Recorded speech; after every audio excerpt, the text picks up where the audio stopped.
Ibinahagi ni Punong Barangay Gregorio Claveria Jr. ng Barangay Karanglaan ng Dagupan City ang kanyang pananaw hinggil sa iminumungkahing pagpapalawig ng termino ng mga opisyal ng barangay at sangguniang kabataan. Sa panayam ng Bombo Radio Dagupan, sinuportahan ni Cap Claveria ang pagpapalawig ng termino dahil ang 3 taon sa isang termino ngayon ay hindi sapat upang lubos na maisakatuparan ang kanilang mga proyekto at programa. Naniniwala siya na ang mas mahabang termino ay maghahatid ng tuloy-tuloy na progreso sa kanilang nasasakupan at maaari ding magdulot ng magandang epekto sa pondo ng gobyerno na makatipid para sa eleksyon dahil aabot sa bilyon-bilyong pondo ang nilalaan para dito. Gayunpaman, nananawagan din ito sa mga mambabatas na muling pag-isipan ng halalan sa Disyembre. Binanggit din ito na maikli pa lamang kasi ang panahon ng kanilang panunungkulan ngayon dahil nasa 2 taon pa lamang sila at maaaring hindi naaabot sa 3 taon kung matutuloy ito. Para sa amin po na halal na barangay council ay ito po yung nakakabuti dahil ito po una sa lahat. Nakakatipid po ang ating gobyerno sa halalan. Malaki po yung alam po natin nilalahan na pondo dyan. At isa pa, bilang nahalal na barangay official ay mabibigyan pagkakataon na may pagpatuloy at magandang mga proyekto dahil kung ito po ay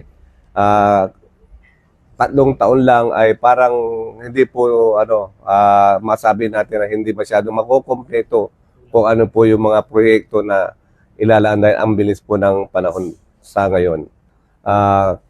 Kakahalal lang po namin ng 2023 December, then magkakaroon ulit parang 2 taon lang kung baga ito po ay kulang na kulang po sa panahon ng aming paninilbihan.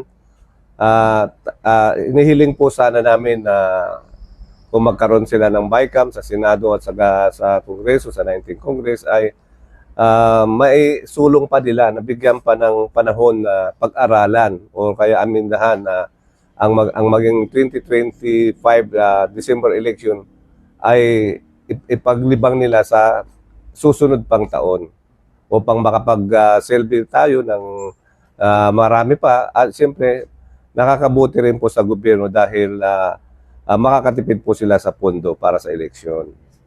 Kung kayo tatanungin, ano yung mas gusto yung version? Sa Senado na 4 years o sa Kamara na 6 years term?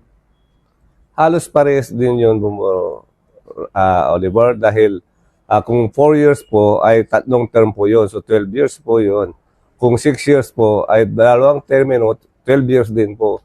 Kung para sa akin, parehas na maganda.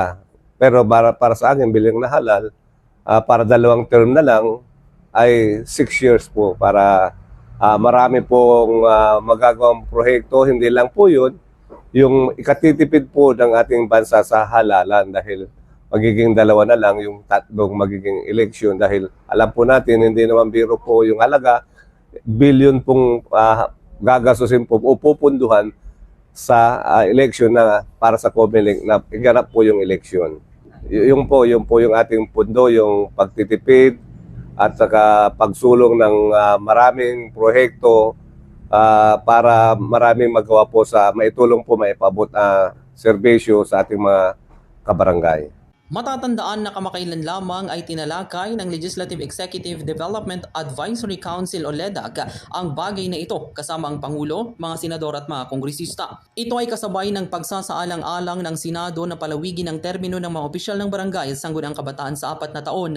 Samantalang ang Kongreso naman ay nagmumungkahi ng 6 na taon. Ngunit kailangan pa itong pagbotohan ng Senado at Kamara. Samantala, ang paninindigan ni Cap Claveria ay umaayon sa mga alalahanin na ibinahagi ng ibang mga punong barangay na kasama ni dating Vice Presidente Leni Robredo nang sila ay nagtungo sa mataas na kapulungan na ipagpaliban ng halalan ngayong taon dahil sa maikling panahon ng panunungkulan ng mga kasalukuyang opisyal sa barangay at sangguniang kabataan. Para sa programang Bombohan ay Ugto, Patrol numero 5, Bombo Oliver na kumus nag-uulat para sa number 1 and most trusted radio network in the country, Bombo Radio Philippines, Basta Radio. Bombo!